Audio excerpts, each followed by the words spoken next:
Please note that this content is for adults only. Viewer discretion advised. If you haven't yet, hit the subscribe, like, and share.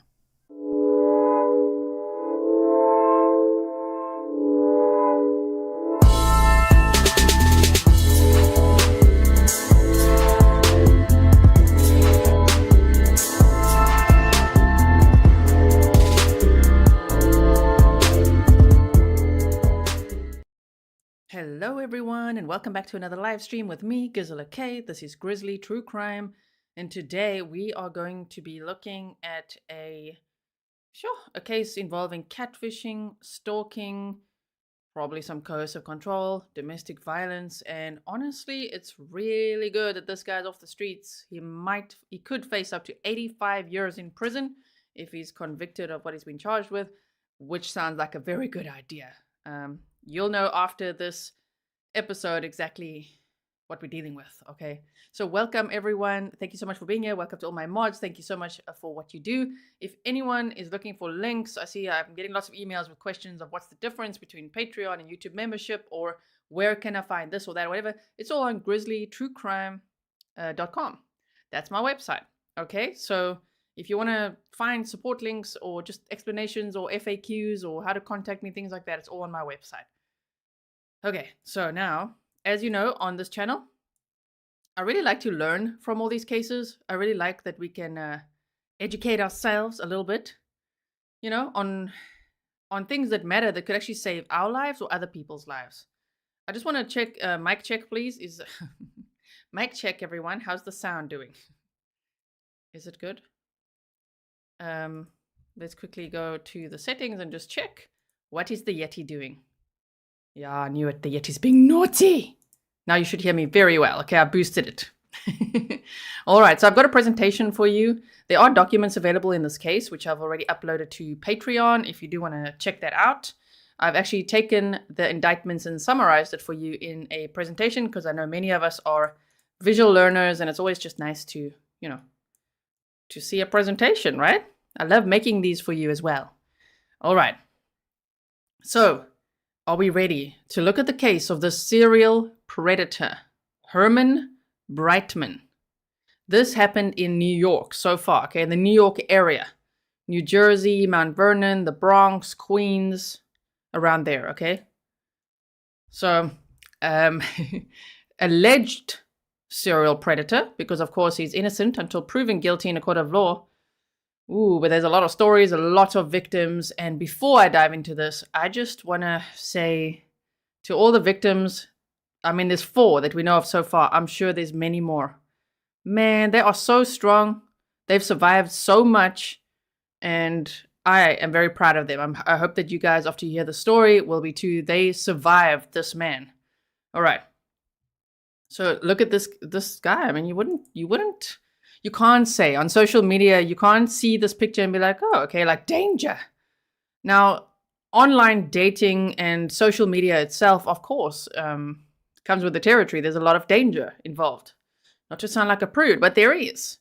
There's danger involved. So you have to trust your instincts. You have to be very, very careful. You mustn't give out your home address or let people that you meet on social media come to your home anytime soon. It'll have to take a while to earn trust, to see them in many different scenarios. And I was actually reading up on the dangers of social media and things like that, according to the FBI. And I came across this article where they said, and I'm like, I wonder who would be like, oh yeah, cool. They said, if you're going to go on a date, ask them to meet you right near a police station, either outside the police station or very close to it. And they say, if that person is like, oh, hell no, I'm not meeting you there, don't meet up with them ever again. They're a red flag. And I'm like, whoa, it's a little extreme, but, you know, it might actually be a good idea. Okay. So let us, hello to you, everyone. Happy Saturday. I see lots of nice messages. Also, before we dive into this, we are going to have a member stream right after the stream, okay? So don't pay attention to the member stream time. As soon as we're done with this, we're going to do a member stream. Okay, so now, between November of 2021 and September of 2023. And you know what's sad? Somewhere in the middle there, this guy was already in jail. And he was released on bail. And then he went out and did the exact same thing. He attacked more women. So they've made this indictment document. They've listed it from November 2021 to September 2023. That's the timeline we're looking at. He's 30 years old. Herman Calvin Brightman. So born around 1993. 30 years old, which means he's already been busy with this since he was like 28. And I would speculate much, much younger. Who knows who else he's harmed or what he's done. Now, this is not a killer case yet that we know of. But this guy was on his way to being a serial killer, in my opinion, if you hear what he's done, right? Okay, so this is Herman Calvin Brightman. He's 30 years old. He's been very active on Facebook and a dating app called Hinge to find women to date. That's what he calls it, to date. But it's actually just to find women to abuse. Okay.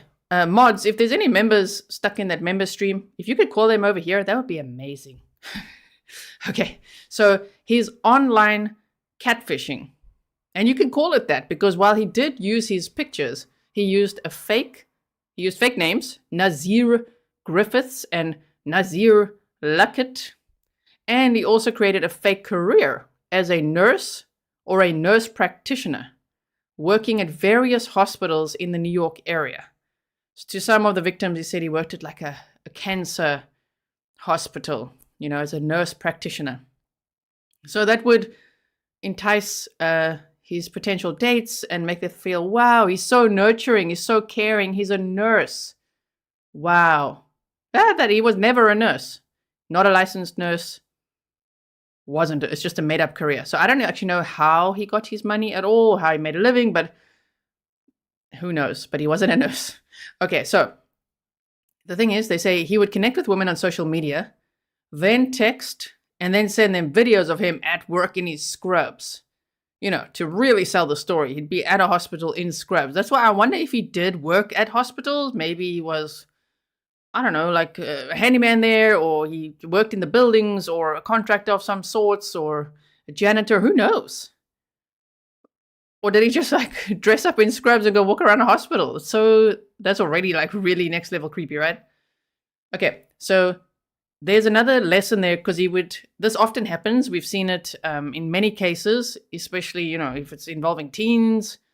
Some guys, predators, will talk to people on one app like Snapchat or Tinder or Hinge and then get them off the app to talk elsewhere. So they get your personal phone number and they start getting more details about you, and then they love bomb you, and the next minute they're at your house. And then the abuser reveals itself, which is pretty scary.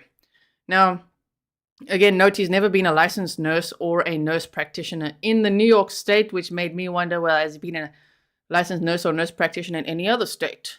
I'd love to know more about his background, like who's his mom, who's his dad, does he have siblings?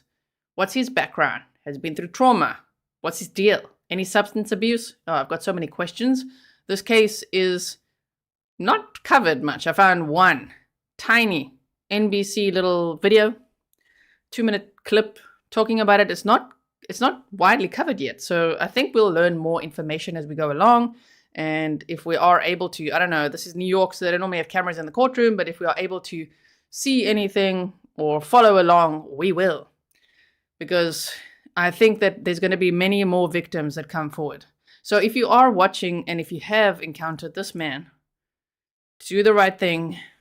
I know it would be very traumatic to relive these experiences, but talk to the police so that they can actually add to these charges and actually save other women's lives. It could save lives. He must never be let out again. He's extremely dangerous.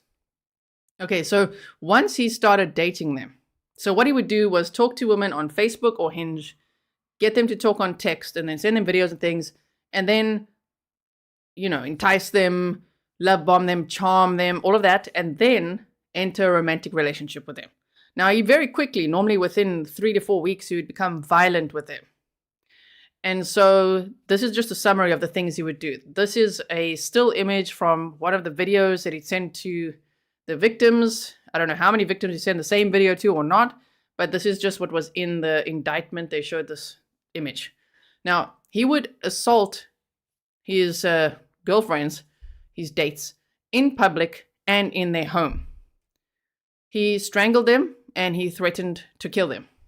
He stalked, harassed, and threatened anyone who tried to end a relationship with him.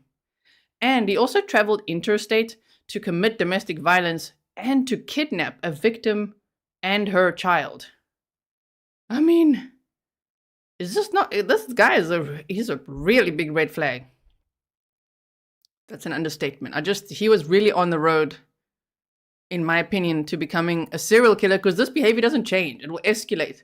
And it's not like he's in a relationship with someone for, I don't even know what time frame to give. It's like quick, like this guy, he's a serial predator. That's what they are calling him, right? The police are saying this is a serial predator. He's seeking out women to abuse them. And included sexual assault, verbal abuse, physical abuse, choking, all of that. Rapidly. Like things escalate really quickly with this guy. So, sure. The women that escaped him are very lucky to have, and I hope that they're okay. So there are at least 4 known victims of this man. A grand jury indicted him. Now, these are the counts that he is facing, right? Count 1, kidnapping of a victim and a minor victim. And this is, as you know, with me, we like to go chronologically and layer by layer. So I want to give you an overview of all the counts that he's facing and how long he could be in prison. He's supposedly next in court on January 10th of 2024. And then I'm going to go a little bit deeper into each of these 4 victims and what their experiences were. Now, please note that this could be triggering for some because it is discussing topics of domestic violence, sexual assault. There is strangulation, choking, things like that. So I hope that you will be okay. If this is too much for you, don't worry, come back in the next one, okay? Remember as well, the DV distress signal. Every time we talk about DV, I always like to share this in case somebody doesn't know about it. If you see someone doing this in public or anywhere, right, call the police. They are asking for help. It's become quite a general distress signal, but it was created as a DV distress signal. So, as well, this guy assaulting women in public. I mean, one woman, he grabbed her from behind, and that seems to be another story beyond these 4 victims from what I'm understanding. But he grabbed her and choked her and also put his hand over her nose and mouth in public. And to another one, he threw a traffic cone at her. Like, this guy's not, again, I'm going to say geen skam, which is the slang way in South Africa to say, like, he's got no shame. So count 1 is kidnapping of a victim and a minor victim. So it was a mother and child. The child was only 2 years old. Count 2, threatening physical harm to victim 2. Count 3, cyber stalking victim 2. Count 4, kidnapping of victim 3. Count 5, travel interstate to commit a crime of violence against victim 3. Count 6, travel interstate to stalk victim 3. Count 7, kidnapping of victim 4. And count 8, travel interstate to commit a crime of violence against victim 4. Now, Herman Brightman faces up to 85 years in prison, if convicted as charged, including a potential mandatory minimum of 20 years with the possibility of a life sentence for the alleged kidnapping of the victim's victim 1's child. So this is why I think it's really important that if anyone has any information about this man, to call it in, because they really need to make sure this is a very solid case. It will put people's lives at risk if he gets out again. Yeah, Kerry says, total red flag. Sadly, lots of media attention only seems to come with unalivings. Yeah, that's the thing. Like, there's no murders involved that anyone knows of with this guy. Sure, but he was so close to doing things like that. And once he crossed that line, I don't know if he'd ever come back from that, right? Yeah, so this was all in the New York area. He lived in New Jersey, and he was traveling to New York and pretended to work in New York City at a hospital, okay? So prosecutors are asking anyone who may have been victimized by this guy, Herman Kelvin Brightman, and he had those fake names online, of course, okay? If you've encountered him or you have additional information about his illegal alleged behavior, you are asked to contact the U.S. Attorney's Office for the Southern District of New York at 1-866-874-8900. The men and women of the NYPD condemn these deeply disturbing and heinous acts allegedly committed by a serial predator, said NYPD Commissioner Edward Cabin. They also said that they say here, there's a little article that says Mr. Williams praised the outstanding investigative work of the NYPD task force officers assigned to the U.S. Attorney's Office for the Southern District of New York and the complex analytics and social media enhancement team at the New York or New Jersey High Intensity Drug Trafficking Areas Office for their work on the investigation. Mr. Williams also thanked the Bronx District Attorney's Office, the Queens District Attorney's Office, and the Ocean County District Attorney's Office in New Jersey for their assistance in the investigation. Wow, so they say the case is being prosecuted by the Officer's Violent and Organized Crime Unit. Assistant U.S. Attorneys Patrick Maroney and Jean Quan, Q-I-A-N, are in charge of the prosecution. All right, so they say the charges are merely accusations and the defendant is presumed innocent until proven guilty. But I'm so glad that this task force clamped down on this guy. Okay, so now let's look at what happened to these victims from what we know from the indictment. Okay, so victim 1, November 2021. He used Facebook and connected with victim 1. He enticed her into a relationship with him. I have put that in bold because normally that would mean love bombing and being overly charming and seeming like things are too good to be true. If you feel like someone you met on social media, this is too good to be true, it probably is. That just is a truth. It probably is. So trust your instinct, be very careful, ask questions, meet them in public places, tell friends and family where you're meeting and who you're meeting, okay? You gotta be careful. I know a lot of people, especially after COVID, a lot of people use online dating apps and things. But it doesn't mean that there's safety in numbers. Because while you're fishing out there for someone to date, guess what? All the predators are on the same apps also fishing. It's terrible. So just be careful, okay? You really have to be hyper vigilant when it comes to online interactions and online dating. Never mind that a lot of this is also attached to scams, sextortion. There's lots of teenagers committing suicide these days because what happens is they meet people, they connect with them on websites with online dating, and the next minute they reveal themselves to be from an entirely different country and very scary men that say, I'm going to share the pictures you shared with me with the world. I'm going to show your family unless you give me so much Bitcoin or so many thousands of dollars. And these teenagers can't handle it. They feel so ashamed. And sometimes there's many cases I've seen now where they take their own lives. So educate your kids on this as well. Teenagers, social media, a lot of danger there as well. And if anything goes wrong, they need to be able to talk to you about it. Okay. So now he enticed her into a relationship with him. I would say love bombed. She was told that he was a nurse working at a hospital in the New York area. Apparently, this was the Memorial Sloan Kettering Cancer Center. So, oh man, what a charmer. He's just like, I work with cancer patients. I'm a nurse practitioner. Right. So with victim 1, he actually said he's a nurse. With victim 2 and 3, he says nurse practitioner. With victim 4, he said he's a nursing director. So even there, you can see an escalation in his lies just with this little pattern with 4 people. So from January of 2022, so look, they met on Facebook November 2021, right?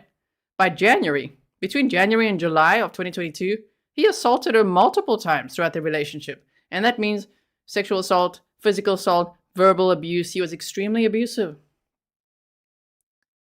Now, in mid-July of 2022, she ended her relationship with him.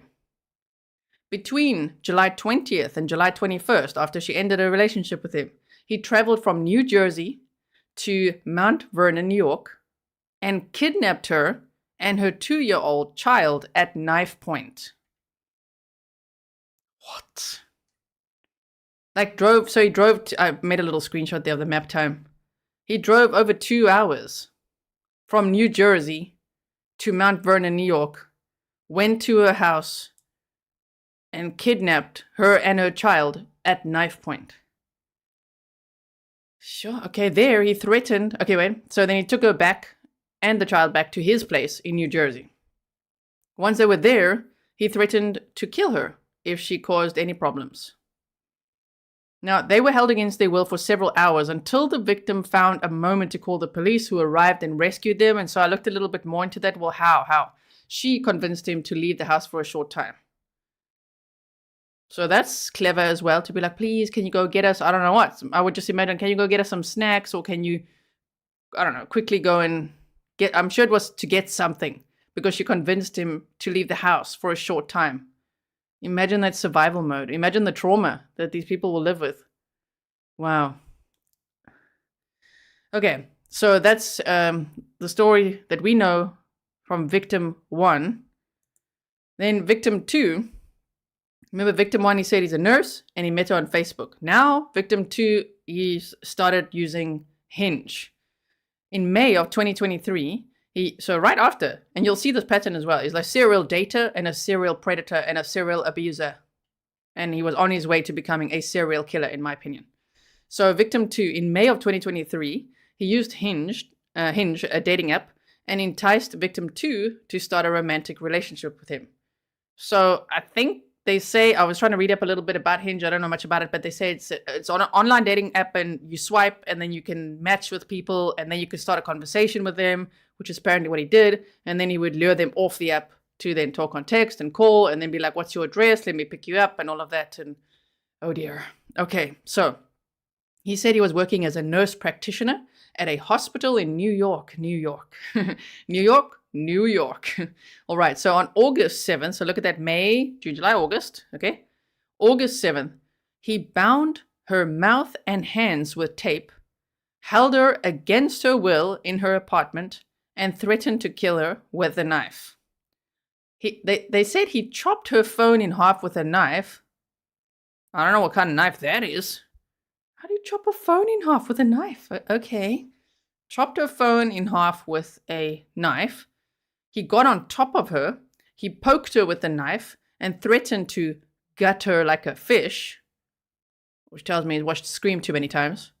But okay, he's like, threatened to gut her like a fish, and then asked her which part of her body she wanted him to cut first. On August 13th of 2023, she told him she wanted to end the relationship with him.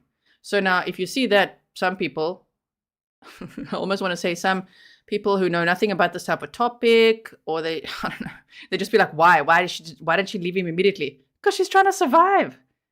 She's going in survival mode, and just be like, oh crap. Comply, lay low, escape safely. On August 13th, she told him she wanted to end the relationship with him. And then between that date, August 13th and 14th, he called her over 20 times. She answered one of those calls, and when she did, he threatened to physically harm her. Probably threatened to kill her. They worded as threatened to physically harm her, right? Then she managed to, this is another one. I'm like, well, how did she get him? How did she survive that situation? Obviously, they're not sharing too much. This still has to go to trial. But she managed to get him to leave her apartment by saying that relatives were coming to visit. Because he was staying there a lot, from what I'm understanding, in this situation. And she said, no, my relatives are on the way. They're coming to visit. And that's how he left. Whoa. So all the victims here came up with a story, which thankfully he bought. Victim number 3. August of 2023. You see that date there? See the dates that overlap with a serial predator as well? He used Hinge to entice her into a romantic relationship with him. Pattern. He told her that he was a nurse practitioner at a hospital in New York. September 2nd. Look how quick that is now. He started to argue with, verbally abuse her. So she started distancing herself from him. Smart. Like, just carefully distance yourself. And if you could run, call the police, do something, sure. But with some of these guys, it's can be really dangerous, right? So she started distancing herself from him. On September 6th, 2023, he then drove from New Jersey to the Bronx and called her. Here's an important lesson. Luring her into his car. Don't let them lure you. In a DV situation or this type of maniac, don't let them do the poor me, act. Because they do that. They flip the script. They do the poor me, I'm a victim now. Please, baby, just come talk to me. Come on, just come on downstairs. Just sit in the car. We'll just talk a little bit, buy you some dinner. Somehow, he convinced her to walk downstairs and get in his car, okay? Once she got into the car, he didn't hesitate. He immediately punched her, choked her, strangled her. She actually managed to escape and ran back into the apartment building and called the police. That was so lucky, right? Amethyst Mist Art says never get in the car ever. Yes, that's right. Tiff Knox says no second location. Yes. Okay, and so someone is also saying, I have questions that I would bet anything Hinge knew about the first two relationships to let him back on to prey on someone else. I don't know. I don't know. But what I do know is that one can report these people on these apps, which is also important to do. If you've had a negative experience with someone on these social media or dating apps, you should flag it, report it. I mean, if people can flag abusive people on Twitter or X, on Facebook, on YouTube, yeah, you can do it everywhere. There's a little function usually. If there isn't a function, get off that app immediately. You should be able to report abuse, okay, as well. So, she's lucky she probably kicked him in the face or something. She's lucky she got away there, right? And so, guess what he did then? On September 11th, he traveled from New Jersey to the Bronx again. And this time, he showed up at her workplace. So now he's a full-blown stalker. He showed up at her workplace and then followed her home. Because I was thinking followed her home, but argued with her the whole way. Okay, how does this work? So obviously she would have walked from her workplace to home. So he showed up at her workplace and he was asking, if she called the police or didn't want the breakup to happen. And so I don't know if she finished her shift or she felt uncomfortable and then immediately left and started walking home. But either way, she started going home and he was following her and physically assaulting her in public. And he threw a traffic cone at her. Thankfully as well, she managed to get away from him. So that's the story of victim 3. Victim number 4. August 2023. See that? Same date. So this guy, just know that as well. If it seems too good to be true, it probably is. And also these predators are dating multiple people at the same time. Usually. Okay, so victim number 4, August 2023. He used Hinge, a dating app, to entice her into a romantic relationship with him. He told her that he was the director. Oh, wow. Now he's the director of nursing at a hospital in New York, New York. September of 2023, they argued over text messages and then she stopped responding to him and then she blocked him. On September 28th of 2023, he traveled from New Jersey to the Bronx to confront her. He used a different phone number to contact her. So that's red flag number 1 as well. Oh, there's many red flags. Red flag number 10. Okay, he probably had a burner phone or got a different phone, but he tricked her into answering the call by using a different number. And then persuaded her, again in capitals, don't let them persuade you. My word, persuaded her into letting him into her residence. No. We have to learn from this. We're not here to victim blame or shame. We have to learn from this. Don't. There's so many red flags. Trust your instinct. If your instinct says no, but yet his voice, maybe he's sounding like shame. He's really a mess. He's really crying. He's really begging me or whatever it is. He must really like me. I must be really special. No, this predator is busy manipulating you so that he can abuse and control you. And so he persuaded her into letting him into her residence. Once inside, he assaulted her, choked her, strangled her, and threatened to kill her. Oh, man.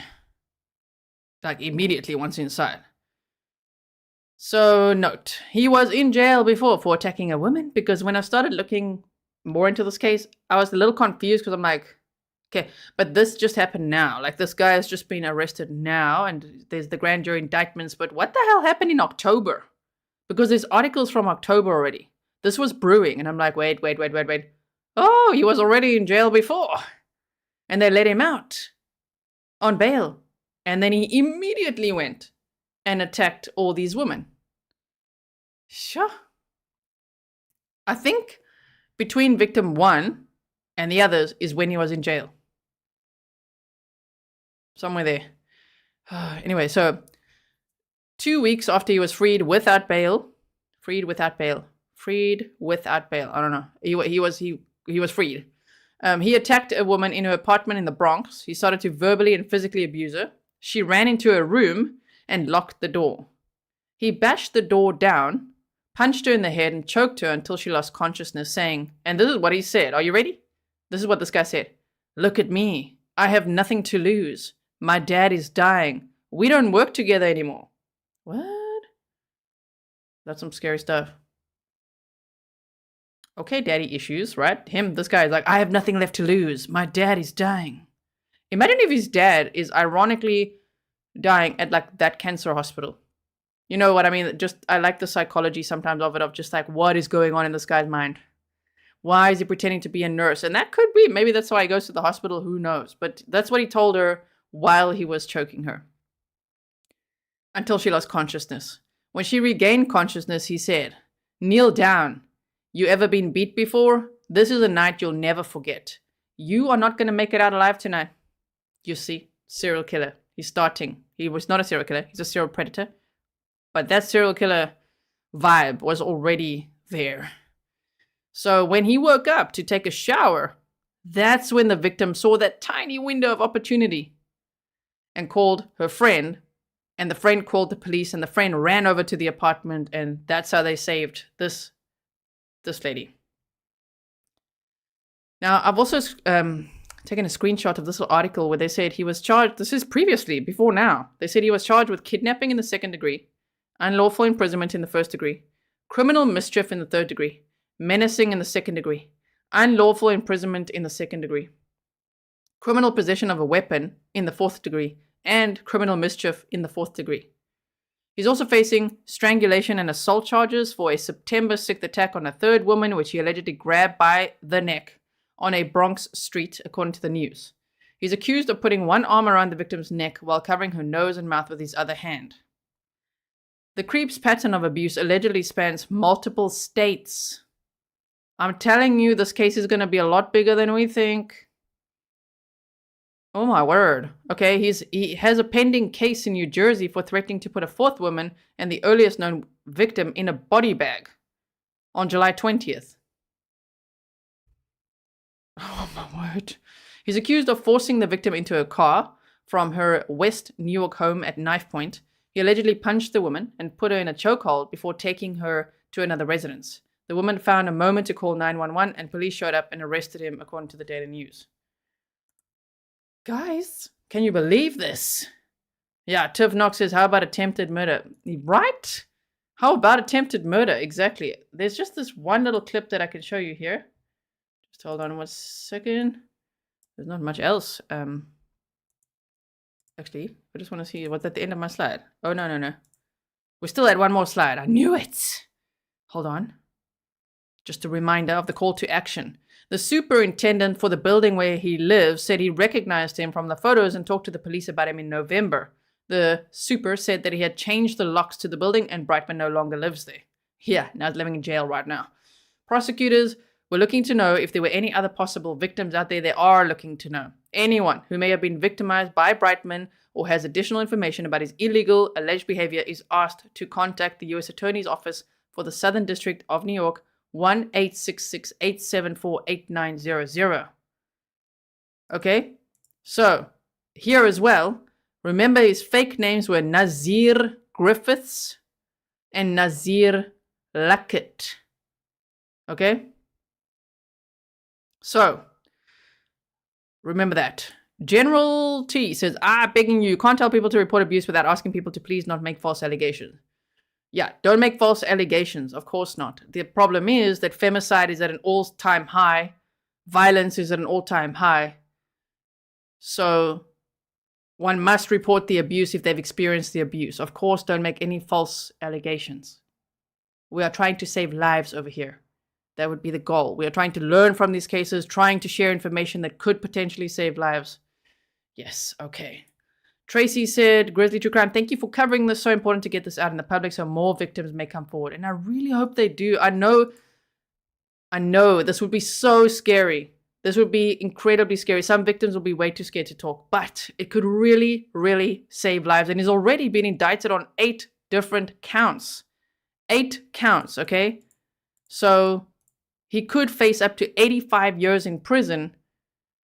The more information they have, the better, okay? So I just want to show you this one little clip here. The only clip I found actually on this case. So I hope more people cover this case because I think this information needs to be shared far and wide. So what you can do to help make that happen is to like and share the video because that obviously boosts it into YouTube's algorithm. And then if you share it on something like X or Facebook or Reddit or whatever, then more people will get to see it, okay? So let's play this little clip here. In his photos, Herman Calvin Brightman sure looks Gotta boost that. I can hear it. We gotta boost it a bit there. Okay. like a practicing nurse, but prosecutors say it's all a lie, used to attract, then attack women. According to a newly unsealed 8-count indictment, in order to appear trustworthy, Brightman lied to these victims and claimed to be a medical professional in the I still think it's a little soft. Just hold on. That should be a bit better. New York area, even sending videos of himself wearing medical scrubs. Police call him a serial predator who allegedly assaulted, kidnapped, threatened, and stalked the victims. Investigators say he abused multiple women between January of last year and this past September. You've seen this guy before? Yes, I see it. No, not recently. Not recently. He's not here anymore. The 30-year-old is from West New York, New Jersey. His super tells me he's since moved. I didn't know till police came. I didn't know nothing about it. When did the police come? Like 2 months ago? No, 1 month ago. And you haven't seen him since? No. I changed his lock, everything. His apartment, nobody's there. In court documents, prosecutors say Brightman preyed upon woman after woman, often meeting them on popular websites like Facebook or the dating app Hinge. They say he'd use a fake name and lie about his work as a nurse to get the women to date him. Investigators allege he brutalized at least 4 women. This guy is not familiar to me, but wow. The indictment alleges he kidnapped one of the victims and her minor child at knife point, bound and gagged a second victim while he threatened to kill her, punched and choked a third victim, then stalked her at her workplace to ensure she didn't report the attack to the authorities, and held a fourth victim hostage in her apartment and repeatedly assaulted her until she escaped. In one case, prosecutors say he told his victim he'd gut her like a fish. Attempts to reach Brightman's attorney have so far been unsuccessful. The U.S. attorney says the newly announced charges will put an end to his alleged abusive and violent behavior. As long as they can prosecute him to the fullest, right? Leslie Ross said at least with mandatory minimums, there's no good time or parole. Using an interstate can make it federal, right? Patty said men are afraid that women will laugh at them. Women are afraid that men will kill them. Always be careful, meticulous, and trust your gut. Absolutely. Yes. Okay, so we've got that, and then I just want to show you quickly the indictment here. Let me show you this one. Sorry, I'm just resizing it for you. I always have to just make sure it's nice and zoomed in for you and everything.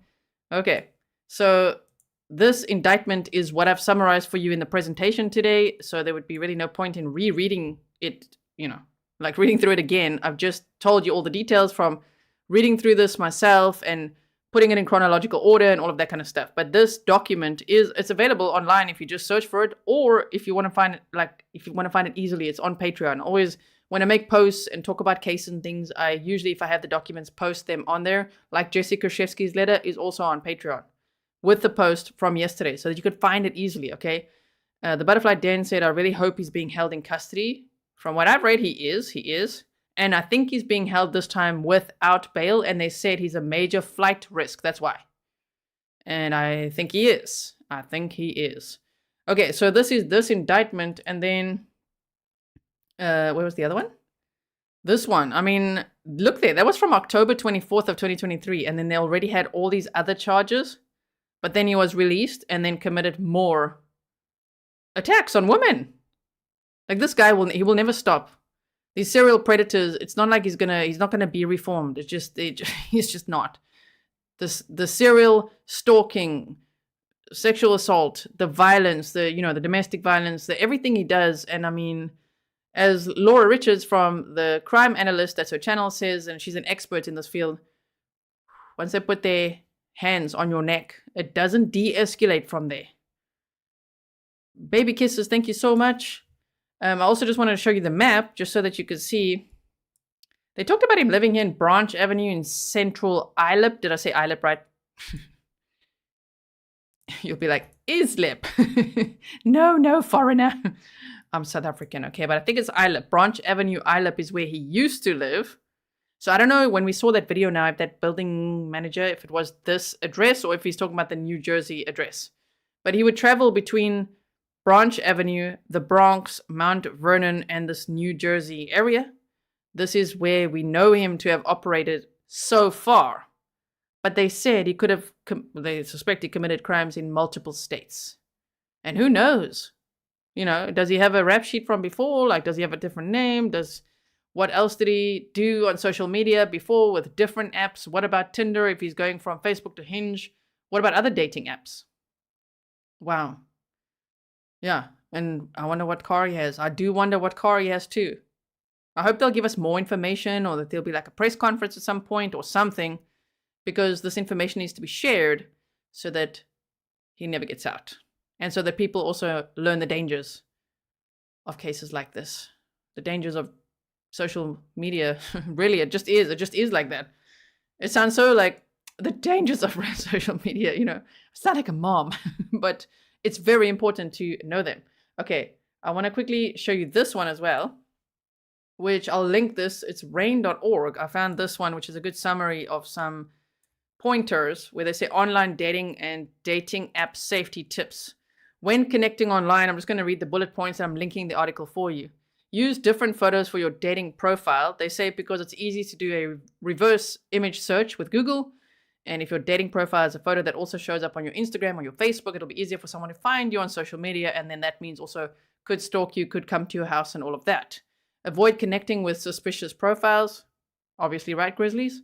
Okay, check out your potential date on social media. Maybe do a background check or so if you can. Block and report suspicious users. Very important, the block button. You can use it. It's not too rude or too radical or too much. If someone makes you uncomfortable, block them, okay? So, yeah, they say that this list offers a few examples of some common stories or suspicious behaviors that scammers may use to build trust and sympathy so they can manipulate another user in an unhealthy way. So there's a lot of online dating scams, but there's also a lot of online dating predators and domestic violence abusers and potential serial killers, okay? So these are some of the red flags of what they would be asking for, this potential date, right? They ask for financial assistance in any way, often because of a sudden personal crisis. Claim to be from the United States, but currently living, working, or traveling abroad. Claims to be recently widowed with children. Disappears suddenly from the site and then reappears under a different name. Ooh, that's a red flag right there. Gives vague answers to specific questions. Overly complimentary and romantic too early in your communication. Otherwise known as love bombing. Okay? That's otherwise known as love bombing. So, let's quickly have a look here. Pressures you to provide your phone number or talk outside the dating app or site. See? You see that? That's a red flag. We're like, oh, come on, we know each other well now. Can I have your phone number? Can we talk there? Can I call you? Oh, that's what this guy did as well. So they say pressures you to provide your phone number or talk outside the app or site. Request your home or work address under the guise of sending flowers or gifts. All of the red flags, all of them. And so tells inconsistent or grandiose stories, uses disjointed language and grammar, but has a high level of education. Examples of user behavior you may want to report can include request financial assistance, request photographs, is a minor, sends harassing and offensive messages, attempts to threaten or intimidate you in any way, seems to have created a fake profile, tries to sell you products or services. Yes, indeed. Tony says his real life is so unappealing he has to lie just to get a date. Well, yeah, he has to lie to get his fix, is what I'm going to say, because he's an abuser at the end of the day. That's what he wants. That's what gets him off. And he rapes women. He abuses women. Allegedly, oh my word.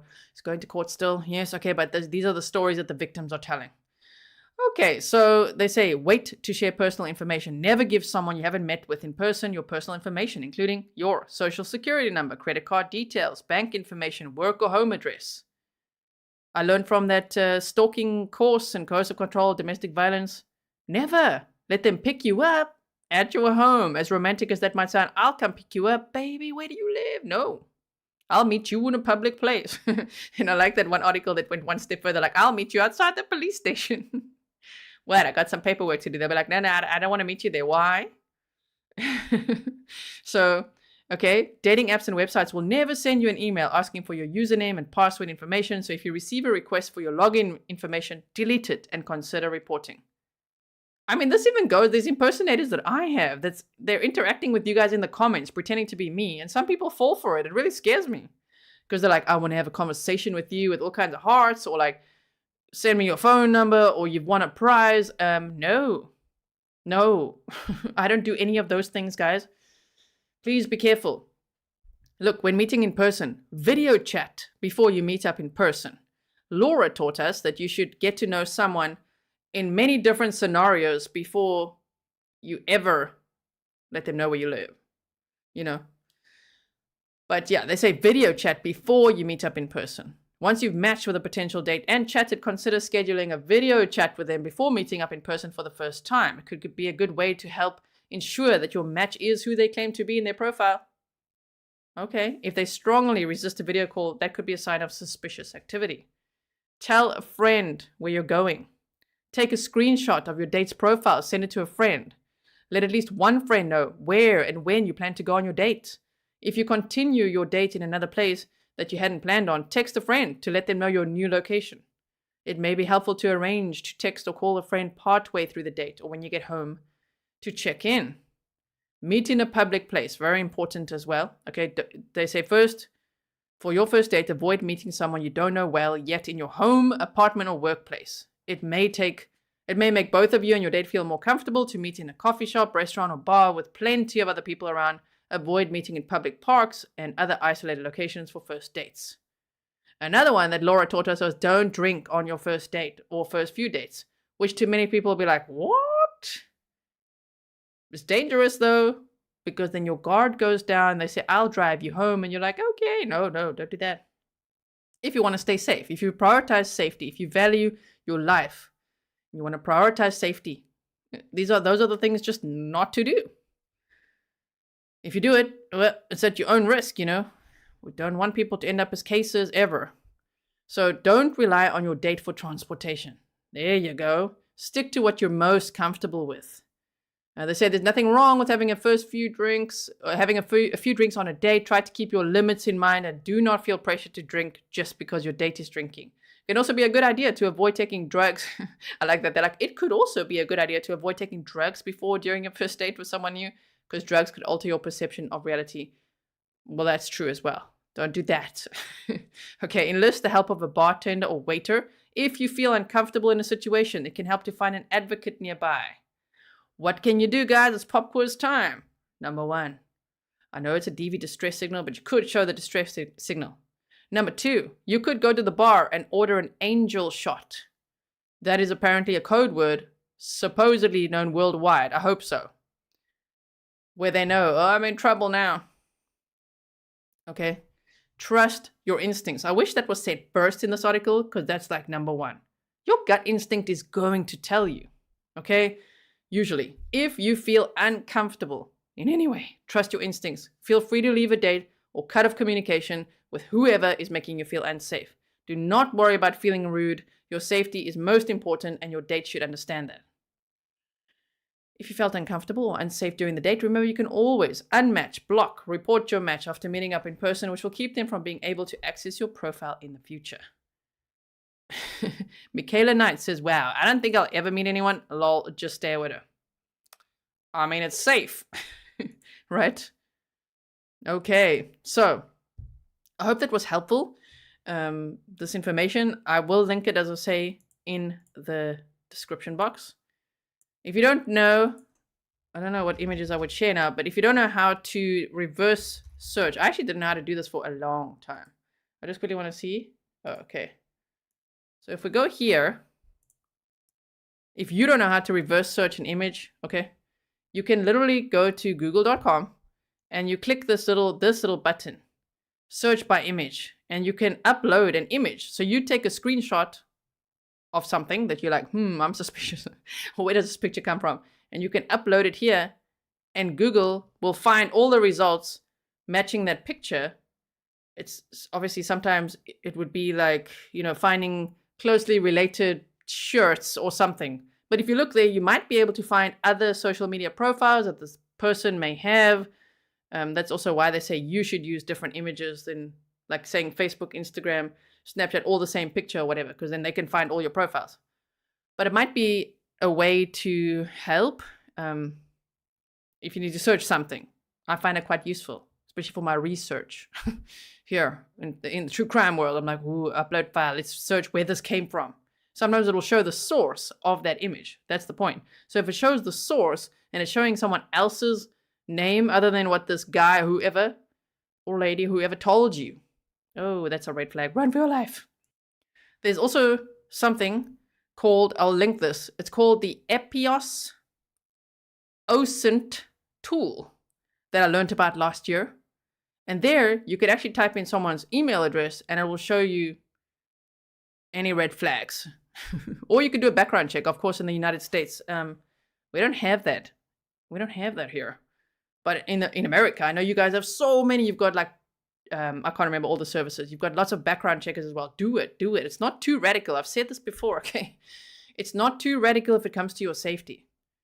If you're going to do a background check when you're going on a date, you're trying to meet a potential romantic partner, I don't think a background check is too much. It's not radical, okay? So AC says, in general, protect your privacy. My coworkers don't have my address even. I just stay very private.